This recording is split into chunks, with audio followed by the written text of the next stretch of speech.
वेद बातमीचा, लढा सत्याचा, निर्भीड पत्रकारितेचा, राजकारणातील महत्त्वाच्या बातम्यांच्या अपडेटसाठी आजच आपल्या यूट्यूब चॅनेलला क्लिक करा आणि रोज अपडेट मिळवण्यासाठी चॅनेल सबस्क्राईब करा.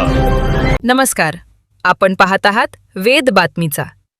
अहिल्यानगर जिल्ह्यातील लोणी येथून चोरीला गेलेली महिंद्रा बोलेरो जीप शोधताना जुन्नर तालुक्यात मोठा थरार उडाला.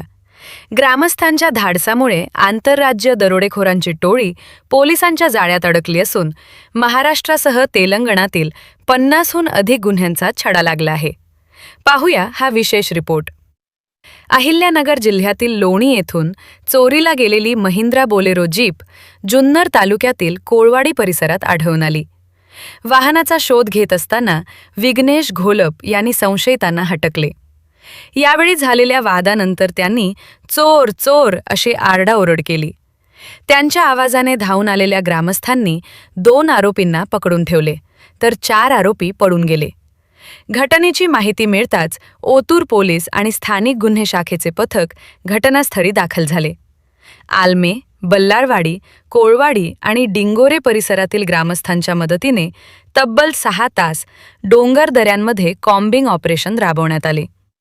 अखेर पळून गेलेल्या 4ही आरोपींनाही पोलिसांनी जेरबंद केले. अटक करण्यात आलेल्या 6 आरोपींकडून एक गावठी पिस्टल, जिवंत काडतूस, घातक हत्यारे आणि सुमारे 14,87,820 रुपयांचा मुद्देमाल जप्त करण्यात आला आहे. पोलिसांच्या तपासात या टोळीवर महाराष्ट्र, तेलंगणा आणि इतर राज्यांमध्ये 50हून अधिक गंभीर गुन्हे दाखल असल्याचे निष्पन्न झाले. तसेच 20 गुन्ह्यांचा उलगडा झाला असून त्यामध्ये दरोडे, घरफोड्या, जबरी चोरी आणि वाहन चोरीच्या घटनांचा समावेश आहे. लोणी, संगमनेर, नेवासा, आंबेजोगाई, तळोजा तसेच तेलंगणातील विविध पोलीस ठाण्यांतील गुन्ह्यांचा छडा लागला आहे. ही कारवाई उपविभागीय पोलीस अधिकारी धनंजय पाटील यांच्या मार्गदर्शनाखाली स्थानिक गुन्हे शाखा आणि ओतूर पोलिसांनी ग्रामस्थांच्या सहकार्याने यशस्वीपणे पार पाडली.